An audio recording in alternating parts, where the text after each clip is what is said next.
don't be too hard on yourself. Don't be too critical.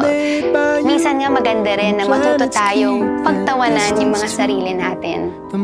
Pagmalasakitan mo at paniwalaan mo ang sarili mo na kaya mo. Because being kind to yourself builds resilience and helps with emotional healing.